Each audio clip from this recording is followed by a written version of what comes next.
I dwell. I dwell on past events. I dwell on past conversations. I dwell on friends lost and gained, mostly though.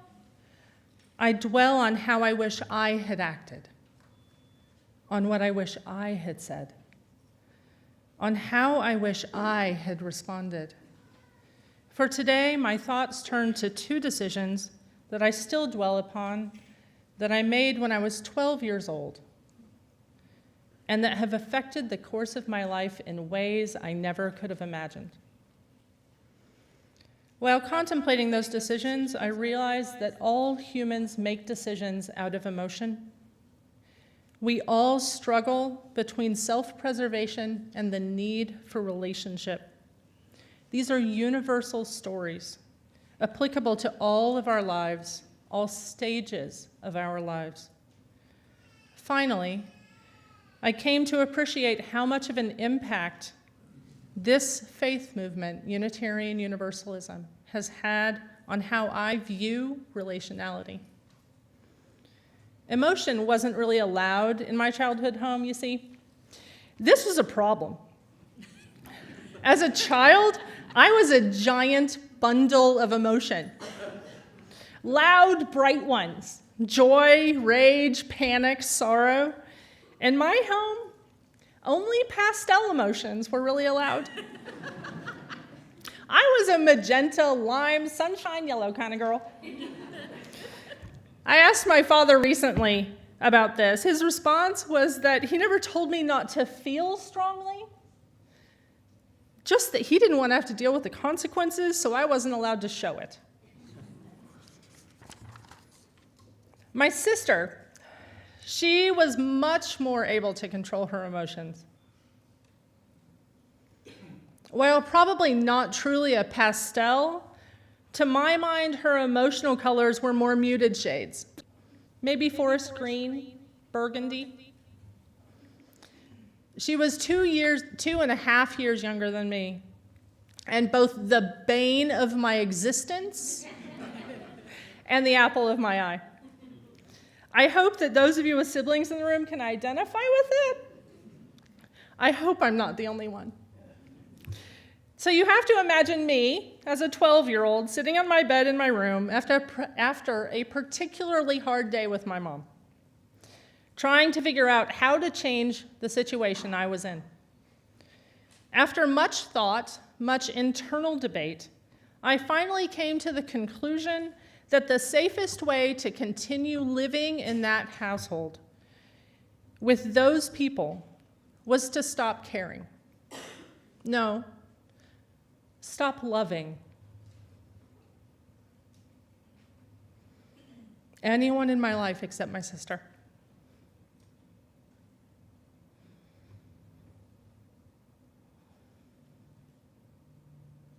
This was the only way that I could find that would help me be less emotional,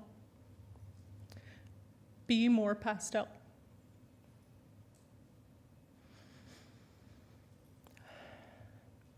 A very short time later, I found myself in a huge squabble with that same sister.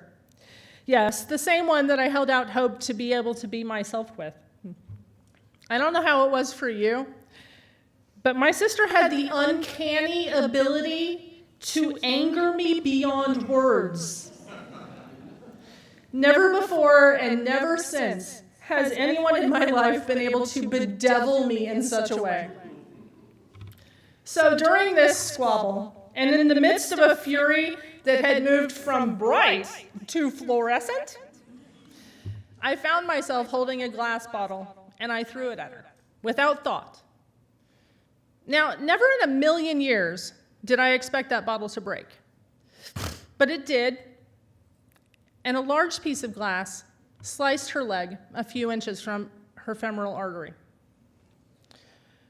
Once I realized what had happened, I frantically carried her to a neighborhood mom who was a nurse. And with a few stitches, she was fine. But knowing that I could have really hurt her, and perhaps even killed her, was terrifying. This left me determined that I would not get that angry again, that there was no safe place for me to be emotional. Did you notice the euphemisms I used in those stories? Instead of decision or decide, I used came to a conclusion, left me determined. The origins of the word decide mean literally to cut off. I use this softened language because it's the way I think of these decisions, because the events and honestly the decisions themselves are still painful. Subconsciously, I soften the language I use. The thing is, in situations like this, you make a decision and you follow through. You have to live with the consequences. Life isn't like Pokemon, where you can miss the Pokemon and try again and try again and try again until you get it right. I learned recently in a TED Talk by Harvard psychologist Dan Gilbert that in 1738, a Swiss mathematician named Daniel Bernoulli came up with a foolproof way to make the right decision every time. A rough translation of his principle is the expected worth of an action is the product of two things: the odds that this action will allow us to gain something, and the value of that gain to us. So the value of an action equals the odds of being better off times the worth of that thing. One simple example of how this plays out in real life is whether I should decide to make cookies. The answer is always yes. The odds of creating yummy cookies are really high. My memory tells me I have made really good cookies. The worth would be the experience, right? The flavor, the mouthfeel, the smell in my house, combined with the nutritional value.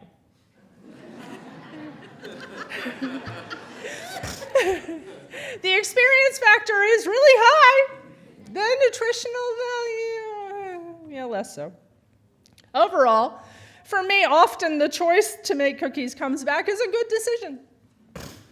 So why didn't I know about this principle sooner? Why aren't we teaching this principle to kindergartners? Because even knowing the right ingredients for a good decision doesn't help us much when we are facing complicated choices. Social scientists tell us that humans are really bad, both at estimating value and at determining worth. In that same TED Talk, Gilbert tells us that we are at the mercy of our memory when we estimate odds. The quickness with which things come to mind gives you a sense of their probability. The problematic factor in this is that, as many of us know, memory is fallible, incomplete. When I thought of making cookies, I remembered the yummy ones. The inherently subjective nature of many choices makes determining worth difficult to judge. Complete knowledge of the situation is imperative. But even further, understanding what effect the opposite action could cause is also crucial. Typically, humans are not able to see the entirety of a situation or know fully what would happen if they chose the opposite of what they wanted. When you add in our tendency to compare to the past, people stick with choices they know the value of and pass up unknown, perhaps better choices. It is even more difficult when working with intangible decisions like those involving relationships. This creates a situation where it's almost impossible to correctly estimate either side of the equation. When a decision includes something foreign to you, something new to your experience, you do not have anything for your mind to turn to in order to correctly gauge probability. And on the other side, the effects of your action on a relationship have to be viewed through your interpretation of the worth of that relationship to you. When the relationship is important, your choices about that relationship matter even more. My 12-year-old self, sitting in her room, could only see two choices. First, figure out a way to live with her family in a way that was less emotional, or, in the way of preteens everywhere, run away, hitchhike to Florida, and live with Burt Reynolds.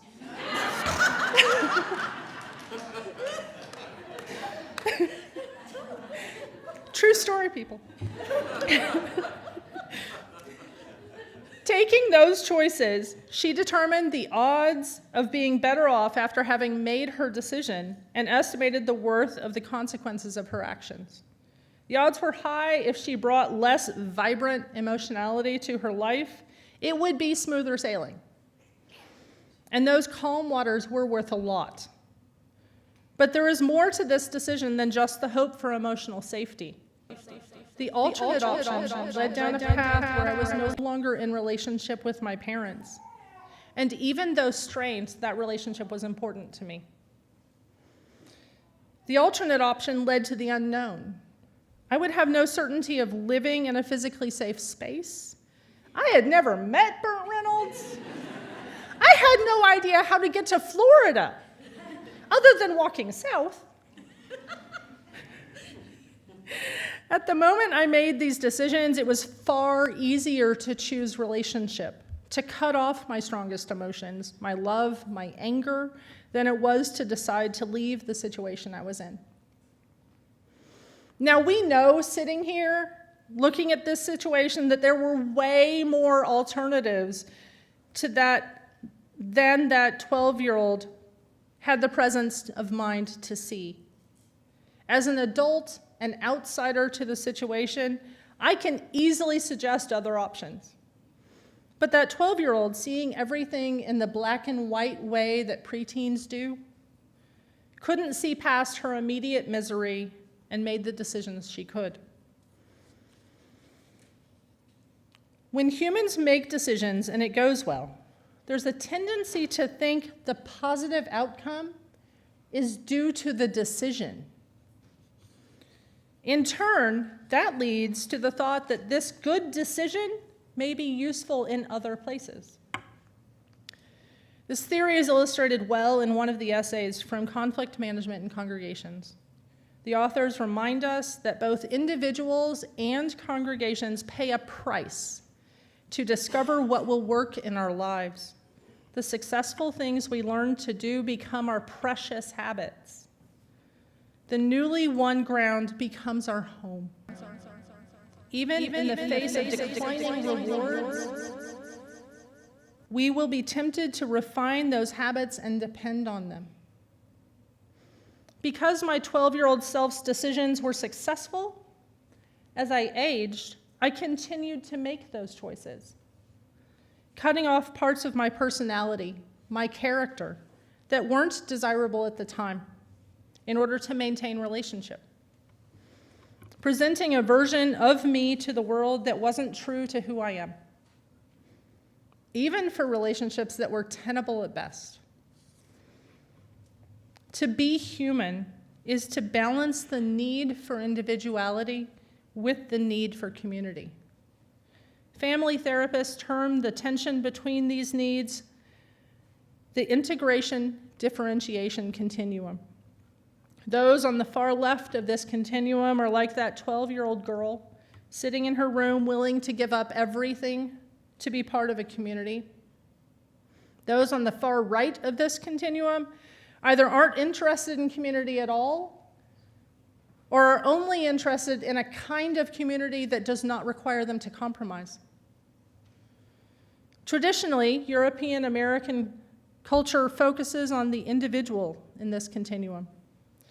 Reverend Frances Manley tells us in her Essex Conversation essay, the human being is seen first and foremost as an autonomous individual who comes together with other individuals to form community. However, Our Unitarian Universalist faith tells us that at the very least, relationships should be equal. For we are in relationship far before the time when we have any sense of ourselves as individuals. Reverend Manley goes on to say, the great web of interrelationships in which we exist does not come into being because we in our individual worth and dignity have chosen to participate in it. To the contrary, we have individual worth and dignity not because of our separateness, but precisely because we are first part of the whole, a part, in Emerson's words, of the wise silence, the universal beauty to which each part and particle is equally related. Let me say that again. We have individual worth and dignity not because of our separateness, but precisely because we are first part of the whole. Our very nature as humans calls us to place relationship, to place community high on our priority list. In order to grow and mature as individuals, we must both find ways to be in community and differentiate ourselves from that community.